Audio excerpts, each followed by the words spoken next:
Hi friends, welcome to my channel. ఈరోజు మనం temple స్టైల్లో దద్దోజనం ఎలా తయారు చేసుకుందామో చూద్దాం.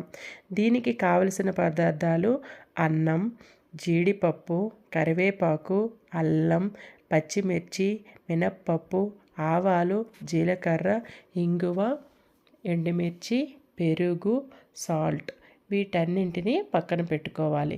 తర్వాత వీడియోలో చూపిస్తున్న విధంగా అన్నాన్ని స్మాష్ చేసుకోవాలి. తరువాత కర్డ్ని యాడ్ చేసుకొని మొత్తం కలిసేలా కలుపుకోవాలి.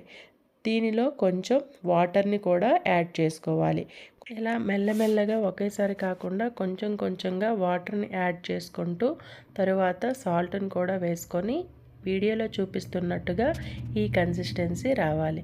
తర్వాత పోపు కోసం మనం గీ తీసుకుంటే, టెంపుల్ స్టైల్ అంటున్నాం కాబట్టి గీ తీసుకుంటున్నాం, లేదంటే మీరు ఆయిల్ కూడా తీసుకోవచ్చు. సో ముందుగా తీసుకున్న ఇంగ్రీడియంట్స్ అన్నింటినీ కూడా ఇలా గీలో వేసుకొని గోల్డెన్ బ్రౌన్ వచ్చేంత వరకు బాగా ఫ్రై చేసుకోవాలి. లాస్ట్లో కొంచెం ఇంగువను యాడ్ చేసుకుంటే మనకి టేస్ట్ చాలా బాగుంటుంది. మనం ముందుగా తయారు చేసుకున్న పెరుగన్నంలోకి వేసుకోవాలి. ఇది వేసుకున్నాక మొత్తం కలుపుకోవాలి. మనకు కావలసిన టెంపుల్ స్టైల్ దద్దోజనం రెడీ అయినట్టే. మీకు ఈ వీడియో నచ్చితే లైక్ చేయండి, షేర్ చేయండి, సబ్స్క్రైబ్ చేయండి. Thank you for watching.